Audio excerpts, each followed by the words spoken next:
Hello વિદ્યાર્થી મિત્રો, સ્વાગત છે તમારું આપણી યુટ્યુબ ચેનલ પર। અને આજે આપણે જોવાના છીએ ધોરણ 11 અર્થશાસ્ત્ર વિભાગ ડી માં પ્રકરણ નંબર 2 નું સોલ્યુશન। મિત્રો આપણે આજે આપણી યુટ્યુબ ચેનલ પર જોઈશું। તો મિત્રો વિડીયોને અંત સુધી જોજો। વિડીયો ગમે તો વિડીયોને લાઈક કરવાનું ભૂલતા નહીં, ચેનલને મિત્રો સબસ્ક્રાઇબ કરવાનું ભૂલતા નહીં। અને જો તમે આખા ગાલા અસાઇનમેન્ટના સોલ્યુશનની પીડીએફ મેળવવા માંગતા હોય તો નીચે ડિસ્ક્રિપ્શનમાં જે મોબાઈલ નંબર આપેલો છે એના પર કોલ કરો। જે આખા ગાલા અસાઇનમેન્ટના સોલ્યુશનની પીડીએફની કિંમત માત્ર ને માત્ર મિત્રો 50 રૂપિયા છે। તમે કોલ કરીને મેળવી શકો, જરૂરથી કોલ કરી મેળવો। તો ચાલો મિત્રો શરૂ કરીએ આપણો આજનો સોલ્યુશન। મિત્રો શરૂ કરીએ આપણો સોલ્યુશન। ધોરણ 11 ઇકોનોમિક્સ ગાલા અસાઇનમેન્ટમાં વિભાગ ડી માં ચેપ્ટર નંબર 2 નું સોલ્યુશન મિત્રો આપણે આજે જોઈશું। તો મિત્રો જોઈએ, પહેલો પ્રશ્ન છે, વસ્તુના પ્રકાર જણાવી વપરાશી વસ્તુ અને ઉત્પાદક વસ્તુનો ખ્યાલ ઉદાહરણ આપીને સમજાવો। વસ્તુના પ્રકાર જણાવી વપરાશી વસ્તુ અને ઉત્પાદક વસ્તુનો ખ્યાલ ઉદાહરણ આપીને સમજાવો। માનવીની જરૂરિયાતો સંતોષવાની ભૌતિક બાબતોને વસ્તુઓ કહે છે। વસ્તુઓના 5 પ્રકાર છે। એક છે ભૌતિક વસ્તુઓ, બીજી છે અભૌતિક વસ્તુઓ, બીજી છે સર્વસુલભ વસ્તુઓ, આર્થિક વસ્તુઓ, ત્રીજી છે ટકાઉ વસ્તુઓ, નાશવંત વસ્તુઓ, ચોથી છે ખાનગી વસ્તુઓ અને જાહેર વસ્તુઓ, પાંચમી છે વપરાશી વસ્તુઓ અને ઉત્પાદક વસ્તુઓ। વપરાશી વસ્તુઓ જે વસ્તુઓનો સીધી જ પ્રત્યક્ષ વપરાશ દ્વારા માનવીની જરૂરિયાતો સંતોષે છે તે વપરાશી વસ્તુઓ કહેવામાં આવે છે। દાખલા તરીકે કપડાં, ખોરાક વગેરે માનવીની જરૂરિયાતો સીધી જ સંતોષે છે તેને વપરાશી વસ્તુઓ કહીશું। ઉત્પાદક વસ્તુઓ જે તે વસ્તુઓ ઉત્પાદક દ્વારા માનવીની જરૂરિયાતોને પરોક્ષ રીતે સંતોષે તે જ ઉત્પાદક વસ્તુઓ છે। કાપડ બનાવવા માટે વપરાતું રૂ અને રૂ માટે કપાસ ખેતી જરૂરી છે। અહીં રૂ અને કપાસ ઉત્પાદક વસ્તુઓ છે અને તે જ રીતે ખોરાક તૈયાર કરવા માટે જરૂરી સાધનો જેવા કે ગેસ, પાણી, વાસણો, મસાલા વગેરે ઉત્પાદક વસ્તુઓ છે। ઓકે, ત્યારબાદ છે બીજું, સંપત્તિના પ્રકાર જણાવી રાષ્ટ્રીય સંપત્તિ અને આંતરરાષ્ટ્રીય સંપત્તિના ખ્યાલ ઉદાહરણ આપીને સમજાવો। તો કે જે વસ્તુઓ ઉપયોગી હોય, અછતવાળી હોય, વિનિમય પાત્ર હોય અને જેના પર વ્યક્તિગત માલિકી થઈ શકતી હોય તેવી સંપત્તિ છે ને સંપત્તિના 2 પ્રકારો છે। 2 પ્રકારો જોતા પહેલા મિત્રો તમને જણાવી દઉં, જો તમે આખા ગાલા અસાઇનમેન્ટના સોલ્યુશનની પીડીએફ મેળવવા માંગતા હોય તો નીચે ડિસ્ક્રિપ્શનમાં જે મોબાઈલ નંબર આપેલો છે મિત્રો એના પર કોલ કરો। જે આખા ગાલા અસાઇનમેન્ટના સોલ્યુશનની પીડીએફની કિંમત માત્ર ને માત્ર મિત્રો 50 રૂપિયા છે। તમે એ કોલ કરીને મેળવી શકો છો। ઓકે, તો અને જો તમે આપણી યુટ્યુબ ચેનલ પર નવા આવ્યા હોય તો ચેનલને મિત્રો સબસ્ક્રાઇબ કરવાનું ભૂલતા નહીં। ફટાફટ યુટ્યુબ ચેનલને આપણી યુટ્યુબ ચેનલ SS ગુજરાત એજ્યુકેશનને મિત્રો સબસ્ક્રાઇબ કરો ફટાફટ। ઓકે, પહેલું છે વ્યક્તિગત સંપત્તિ તથા સામાજિક સંપત્તિ તથા રાષ્ટ્રીય સંપત્તિ અને આંતરરાષ્ટ્રીય સંપત્તિ। ઓકે, રાષ્ટ્રીય સંપત્તિ જે સંપત્તિ દેશની માલિકી દેશની માલિકી હોય અને તે રાષ્ટ્રીય સંપત્તિ કહેવાય છે। દેશની ઐતિહાસિક ઇમારતો, દેશની નદી, પર્વત, ખનિજો, જાહેર રસ્તા વગેરે રાષ્ટ્રીય સંપત્તિ છે। ઓકે, દેશની નદી, પર્વત, ખનિજો, જાહેર રસ્તાઓ વગેરે એ રાષ્ટ્રીય સંપત્તિ છે। આંતરરાષ્ટ્રીય સંપત્તિ જે સંપત્તિની માલિકી આંતરરાષ્ટ્રીય હોય તે આંતરરાષ્ટ્રીય સંપત્તિ કહેવાય છે। જુદા જુદા દેશો સાથે સંકળાયેલ સંસ્થા જેવી કે ITO international trade organization, ICC international chambers of commerce અને WMF world monetary fund okay વગેરે આંતરરાષ્ટ્રીય સંપત્તિ ગણાય છે। ઉત્પાદક સાધનોનો અર્થ ઉદાહરણ આપીને સમજાવો। અને મિત્રો ફટાફટ ગાલા અસાઇનમેન્ટનું સોલ્યુશન મેળવવા માંગતા હોય એ પણ PDF ફોર્મેટમાં, એ પણ બધા વિષયોનું સોલ્યુશન તો મિત્રો આપણું યુટ્યુબ ચેનલ તમને પ્રોવાઈડ કરશે માત્ર 50 રૂપિયામાં। નીચે ડિસ્ક્રિપ્શનમાં જે મોબાઈલ નંબર આપેલો છે એના પર કોલ કરો। જે આખા ગાલા અસાઇનમેન્ટના સોલ્યુશનની પીડીએફની કિંમત માત્ર 50 રૂપિયા છે મિત્રો, તમે એ કોલ કરીને મેળવી શકો છો। ઓકે, તો જોઈએ, ઉત્પાદન પ્રક્રિયામાં મદદ કરનારી બાબતો ઉત્પાદન સાધનો છે અને જમીન, શ્રમ, મૂડી, નિયોજન ઉત્પાદનના 4 સાધનો છે અને આ બધા સાધનો ઉત્પાદનમાં સરખા મહત્વના છે। જમીન કુદરતી બક્ષિસ છે। હવા, પાણી, સૂર્યપ્રકાશ, આબોહવા, ખાણ, પર્વત, નદી તમામ કુદરતી પરિબળો જમીન છે। જમીન અગતિશીલ છે ને તેમાંથી મળતું વળતર ભાડું છે। શ્રમ, વર્તનની અપેક્ષાએ કરવામાં આવતું શારીરિક કે માનસિક કાર્યને શ્રમ છે। ઉત્પાદનના આ સાધનો સંગ્રહ થઈ શકતો નથી અને તે સૌથી ઓછું ગતિશીલ સાધન છે। શ્રમના બદલામાં મળતું વળતર વેતન કહેવામાં આવે છે। શ્રમના બદલામાં મળતું વેતન એટલે વળતરને વેતન કહેવામાં આવે છે। ત્રીજું છે મૂડી. ઉત્પાદનનું અગત્યનું સાધન મૂડી છે, જે માનવ સર્જિત અને ઉત્પાદનનું સૌથી વધુ ગતિશીલ સાધન છે. મૂડીના રોકાણનું વળતર વ્યાજ છે. મૂડીના રોકાણનું વળતર શું છે મિત્રો? વ્યાજ છે. ચોથું નિયોજક. નિયોજક મિત્રો ઉત્પાદનના સાધનોના જમીન, શ્રમ અને મૂડીનું સંયોજન કરી ઉત્પાદનનું આયોજન કરનાર નિયોજક છે, જે જોખમો ઉઠાવી ઉત્પાદનના સાધનોની વ્યવસ્થા કરે છે અને આવક મેળવવાનો પ્રયત્ન કરે છે, પરંતુ તેને મળતું વળતર અનિશ્ચિત છે અને નિયોજકનું વળતર નફો છે. ઓકે મિત્રો, ફટાફટ આપણી યુટ્યુબ ચેનલને મિત્રો સબસ્ક્રાઇબ કરો અને લાઈક કરવાનું ભૂલતા નહીં મિત્રો. આપણી યુટ્યુબ ચેનલ પર આ વિડીયો મિત્રો એક જણ જોશે ચાલશે, પણ એ એક જણની એક લાઈક હોવી જોઈએ મિત્રો, એ મહત્વનું છે. ઓકે, તો જોઈએ આના પછીનો ચોથા નંબરનો પ્રશ્ન. કિંમત અને મૂલ્યનો અર્થ આપો. અને જો તમે આખા ગાલા અસાઇનમેન્ટના સોલ્યુશનની પીડીએફ મેળવવા માંગતા હોય તો નીચે ડિસ્ક્રિપ્શનમાં જે મોબાઈલ નંબર આપેલો છે મિત્રો, એના પર કોલ કરો. જે આખા ગાલા અસાઇનમેન્ટના સોલ્યુશનની પીડીએફની કિંમત માત્ર ને માત્ર મિત્રો 50 રૂપિયા છે. તમે એ કોલ કરીને મેળવી શકો છો. કે કિંમત એટલે વસ્તુ કે સેવાના બદલાતા ચૂકવાતા નાણાકીય એકમનું પ્રમાણ. જેમ કે 1 ગ્રામ સોના માટે ચૂકવતા આવતા નાણાં 1 ગ્રામ સોનાની કિંમત છે. ઓકે, મૂલ્ય આપણે અહીંયા કિંમત કેમ નથી લખી? કેમ કે આ સોનાની જે કિંમત છે વારવાર બદલાતી રહે છે મિત્રો.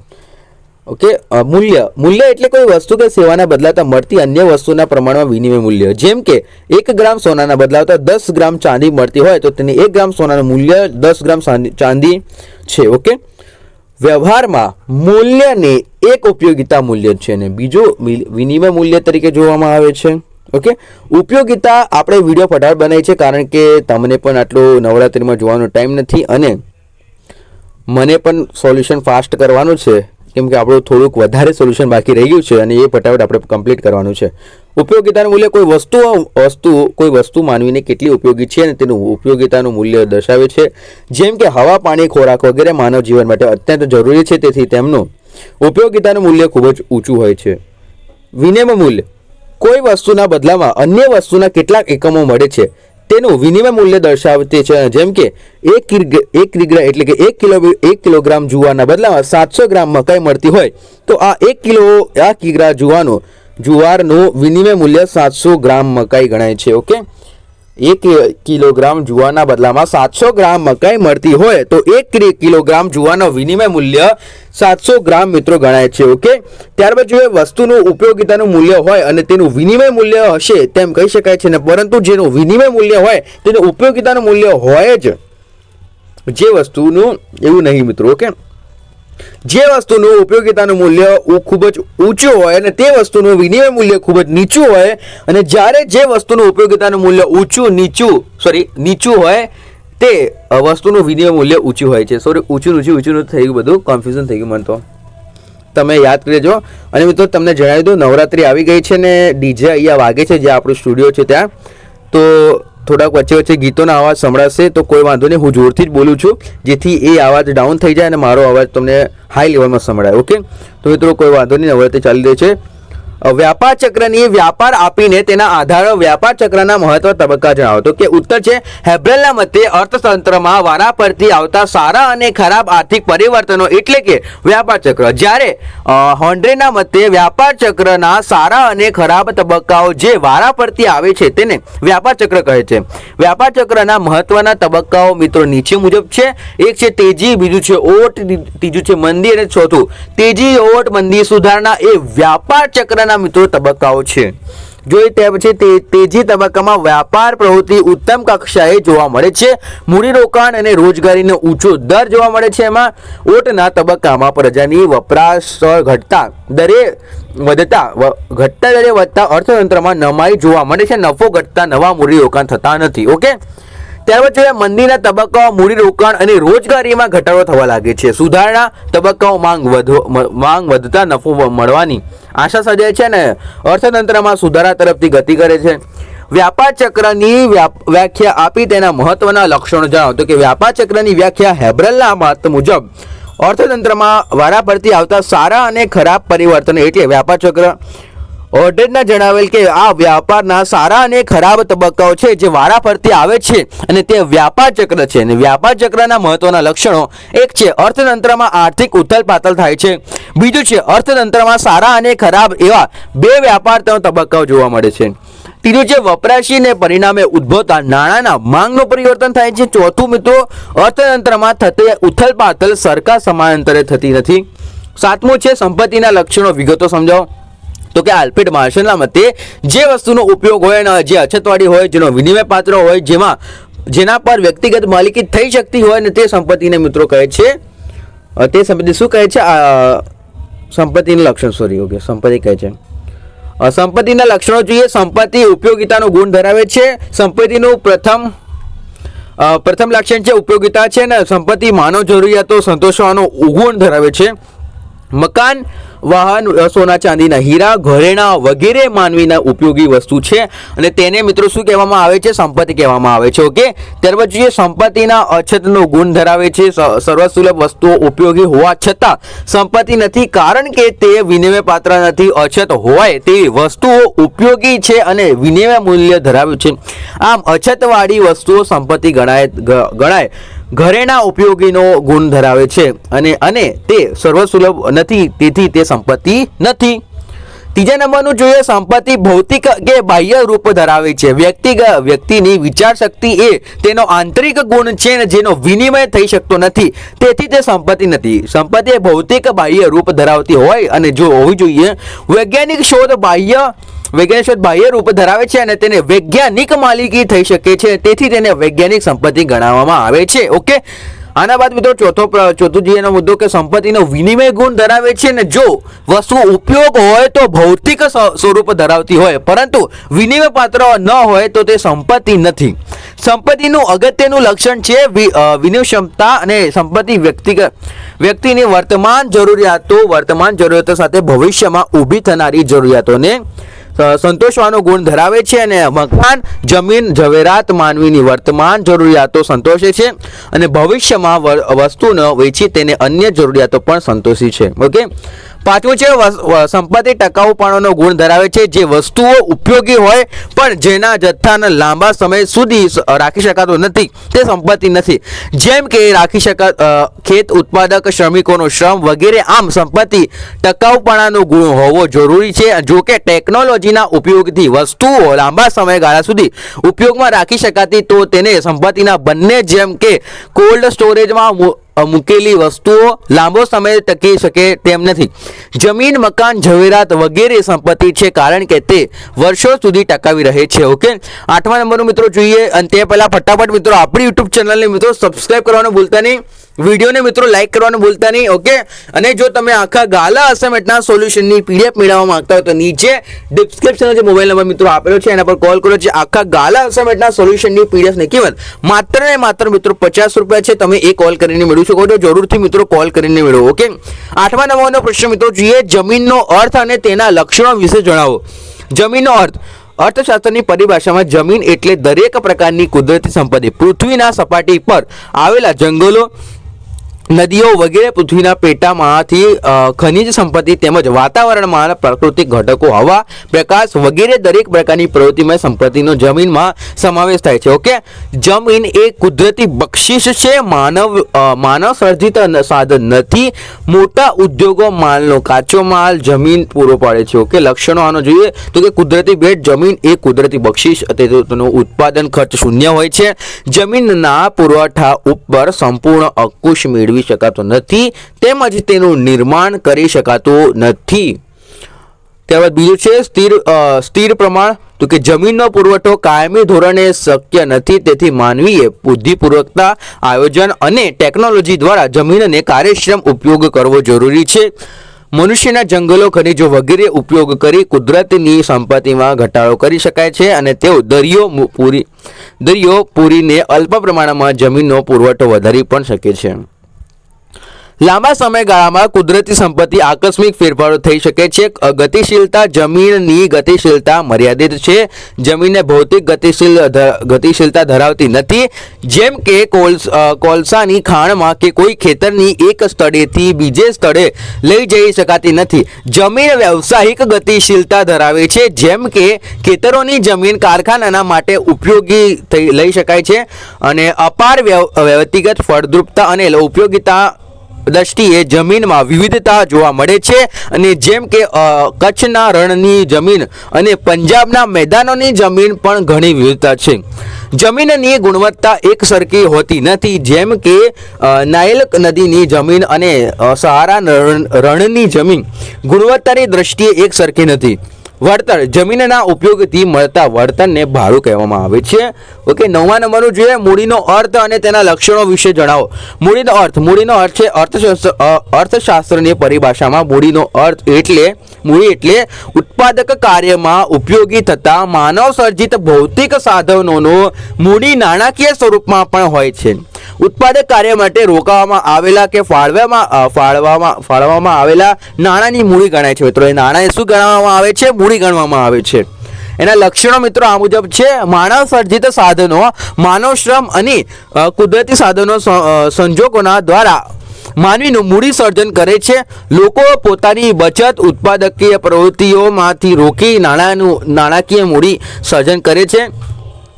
ગતિશીલતા મૂડી ઉત્પાદનનું સૌથી વધુ ગતિશીલ સાધન છે અને તેથી ભૌતિક ગતિશીલતા ધરાવે છે.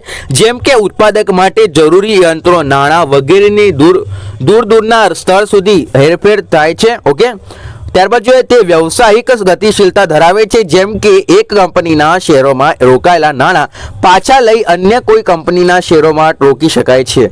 ત્રીજો, વિનિમય પાત્રતા મૂડીના ઉપયોગથી શ્રમિકો કાર્યક્ષમતા વધે છે અને તેથી ઉત્પાદનમાં વધારો થાય છે. ઓકે, યંત્રોનો ઉપયોગ વધારવાથી શ્રમિકોની ઉત્પાદકતામાં વધારો થાય છે અને કામ કરવાની ઝડપ વધે છે અને કામોનો બોજ હળવો થઈ જાય છે. વળતર મૂડીને મળતું વળતર વ્યાજ કહેવામાં આવે છે. મૂડીને મળતું વળતર એટલે શું? વ્યાજ. 10મા નંબરનું છે શ્રમિકોનો અર્થ અને તેના લક્ષણો વિશે જણાવો. શ્રમિકોનો અર્થ અર્થશાસ્ત્રની પરિભાષામાં શ્રમ એટલે વળતરની અપેક્ષાએ કરવામાં આવતી કોઈ પણ શારીરિક કે માનસિક કામગીરી. ઓકે, અર્થશાસ્ત્રની પરિભાષામાં શ્રમ એટલે વળતરની અપેક્ષાએ કરવામાં આવતી કોઈ પણ શારીરિક કે માનસિક કામગીરી. શિક્ષક વર્ગમાં વિદ્યાર્થીઓને ભણાવે તે શ્રમ ગણાય છે, પરંતુ ઘેર પોતાના બાળકને ભણાવે તે શ્રમ નથી. ઓકે, શ્રમ નાશવંત છે. શ્રમને ભાવિ વપરાશ માટે સાચવી શકાતો નથી. શ્રમ એ એક દિવસ કામ ન કરે તો તેના એક દિવસના શ્રમનો નાશ થઈ જાય. ઓકે, શ્રમનો સંગ્રહ કરી શક્યતા ન હોવાથી શ્રમની સોદા શક્તિ નીચી રહે છે. ત્યાં બીજું છે શ્રમ અને શ્રમિક અવિભાજ્ય છે. સમજાવો તો કે શ્રમ શ્રમિક જુદો પાડી શકાતો નથી. શ્રમિક એક જગ્યાએ રહે છે અને તેનો શ્રમ બીજી જગ્યાએ ઉત્પાદન કાર્ય કરે અને એમની બંને શક્યતો નથી. ને આમ શ્રમ અને શ્રમ એકબીજાનો અભિન્ન છે. ત્રીજો નંબર છે દરેક શ્રમિકોની કાર્યક્ષમતામાં જુદી જુદી હોય છે.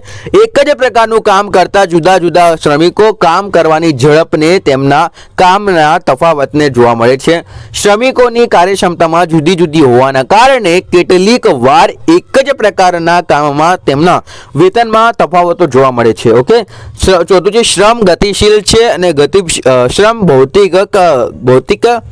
ભૌગોલિક ગતિશીલતા ધરાવે છે. જેમ કે રોજગારી માટે શ્રમિકો જુદા જુદા પ્રદેશોમાં હેરફેર કરે છે. શ્રમ વ્યવસાયિક ગતિશીલતા ધરાવે છે. જેમ કે શિક્ષક જેમ કે શાળાનો પટ્ટાવાળો ઉચ્ચ અભ્યાસ કરી સમય જતાં તે શિક્ષક બની જાય, આવો શ્રમ વ્યવસાયિક પણ છે. કુટુંબ પ્રત્યેની જવાબદારીઓ, ભાષા પ્રશ્નો, શૈક્ષણિક લાયકાત, રહેણી કરની તફાવતો વગેરે કારણોને લીધે શ્રમની ગતિશીલતા ઘટે છે કે વધે પણ છે. ઓકે, 5મા નંબરનો છે વળતર. અર્થશાસ્ત્રની પરિભાષામાં મજૂર હોય એ મેનેજર બને અને શ્રમિક છે એ શ્રમને મળતું વળતર વેતન કહેવામાં આવે છે. ઓકે, 11મા નંબરનો મિત્રો પ્રશ્ન જોતા પહેલા જો તમે આખા ગાલા અસાઇનમેન્ટના સોલ્યુશનની PDF મેળવવા માંગતા હોય તો નીચે ડિસ્ક્રિપ્શનમાં જે મોબાઈલ નંબર આપેલો છે એના પર કોલ કરો. આખા ગાલા અસાઇનમેન્ટના સોલ્યુશનની પીડીએફની કિંમત માત્ર ને માત્ર મિત્રો 50 રૂપિયા છે. તમે એ કોલ કરીને મેળવી શકો છો. જરૂરથી કોલ કરીને મેળવો. ઓકે, અને આપણી યુટ્યુબ ચેનલને મિત્રો સબસ્ક્રાઇબ કરવાનું ભૂલતા નહીં. વિડીયોને લાઈક ઓન ધી સ્પોટ. અત્યાર સુધી તમે વિડીયો જોયો છે 18-19 મિનિટ થઈ ગઈ છે અને અત્યાર સુધી તમે વિડીયો જોયો છે મિત્રો, ચેનલને લાઈક અને સબસ્ક્રાઇબ કરવાનું ના ભૂલો. નિયોજનનો અર્થ અને તેના લક્ષણો વિશે જણાવો. નિયોજક અર્થ ઉત્પાદનના સાધનોનું સંયોજન કરનારને નિયોજક કહેવામાં આવે છે. નિયોજક ઉત્પાદન એકમની શરૂ કરે છે અને તેના સંચાલક અંગેના મહત્વના નિર્ણયો સ્વતંત્ર રીતે લે છે. ઉત્પાદક એકમના નફા નુકસાનની સંપૂર્ણ જવાબદારી નિયોજક સ્થિરે રહે છે અને નિયોજક ઉત્પાદનના સાધનોની જમીન, મૂડી અને શ્રમને નિશ્ચિત વળતર આપે છે, પરંતુ તેનું વળતર નિશ્ચિત નથી. તેનું વળતર મિત્રો નિશ્ચિત નથી. લક્ષણો. નિયોજક ઉત્પાદન એકમો અંગે આર્થિક નિર્ણયો કરે છે. તે ઉત્પાદક પ્રવૃત્તિમાં રહેલી અનિશ્ચિતતાઓ અંગે જોખમો ઉઠાવે છે. તે નવી વસ્તુઓ, નવા ક્ષેત્રો શોધી નવી ઉત્પાદક પદ્ધતિ વિકસાવે છે. તે વસ્તુમાં વૈવિધ્ય અને ગુણવત્તાનો લાભ ગ્રાહકને આપે છે. નિયોજક વર્તનને નફો કહેવામાં આવે છે. નિયોજક વર્તનને શું કહેવામાં આવે છે? નફો. 12મા નંબરનો પ્રશ્ન મિત્રો, ચેનલને ફટાફટ લાઈક સબસ્ક્રાઇબ કરો અને વિડીયોને લાઈક અને ચેનલને સબસ્ક્રાઇબ કરવાનું ભૂલતા નહીં. આપણી YouTube channel SS Gujarat education માત્ર આ ગાલા અસાઇનમેન્ટનું સોલ્યુશન આપણી યુટ્યુબ ચેનલ કરે છે, તો મિત્રો સબસ્ક્રાઇબ કરવાનું તો બને છે. 12મા નંબરનો પ્રશ્ન જોઈએ. વસ્તુઓના પ્રકાર જણાવી સર્વ વસ્તુઓ અને નાશવંત વસ્તુઓનો ખ્યાલ ઉદાહરણ આપી સમજાવો. માનવીય જરૂરિયાતો સંતોષવા ભૌતિક બાબતો વસ્તુઓ કહે છે અને વસ્તુના 5 પ્રકારો છે. ભૌતિક વસ્તુઓ અને બીજી અભૌતિક વસ્તુઓ. ભૌતિક વસ્તુઓ અને અભૌતિક વસ્તુઓ. બીજું સર્વસુલભ વસ્તુઓ, આર્થિક વસ્તુઓ. ત્રીજું ટકાઉ વસ્તુઓ, નાશવંત વસ્તુઓ. ચોથું ખાનગી વસ્તુઓ અને જાહેર વસ્તુઓ. પાંચમું વપરાશી વસ્તુઓ અને ઉત્પાદક વસ્તુઓ. સર્વસુલભ વસ્તુ કોને કહેવામાં આવે છે? તો કે જે વસ્તુ કે સેવાના પુરવઠા પર કોઈનો અંકુશ ન હોય અને તે વસ્તુ કે સેવા જ્યારે જેટલા પ્રમાણમાં જોઈતી હોય ત્યારે મળી રહેતી હોય તેવી વસ્તુઓને સર્વસુલભ વસ્તુઓ કહે છે, જેમ કે હવા, પાણી, સૂર્યપ્રકાશ વગેરે. નાશવંત વસ્તુઓ જે વસ્તુઓ વપરાશમાં ન લેતો હોય અને લાંબા ગાળા સુધી ઉપયોગ રહેતી નથી અને તે વસ્તુઓને મિત્રો શું કહેવાય છે? નાશવંત વસ્તુઓ. જેમ કે દૂધ, દહીં, ફળો, બ્રેડ, બિસ્કિટ વગેરે. તો મિત્રો આથી આપણો વિડીયો પૂરો થાય છે. વિડીયો ગમે તો વિડીયો લાઈક કરો, ચેનલને મિત્રો સબસ્ક્રાઇબ કરવાનું ભૂલતા નહીં. અને જો તમે આખા ગાલા અસાઇનમેન્ટના સોલ્યુશનની પીડીએફ મેળવવા માંગતા હોય તો નીચે ડિસ્ક્રિપ્શનમાં જે મોબાઈલ નંબર આપેલો છે એના પર કોલ કરો. જે આખા ગાલા અસાઇનમેન્ટના સોલ્યુશનની પીડીએફની કિંમત માત્ર મિત્રો 50 રૂપિયા છે. તમે એ કોલ કરીને મેળવી શકો છો. મળીએ આના નેક્સ્ટ પાર્ટમાં મિત્રો. જરૂરથી ચેનલને સબસ્ક્રાઇબ, વિડીયો લાઈક કરતા રહેજો.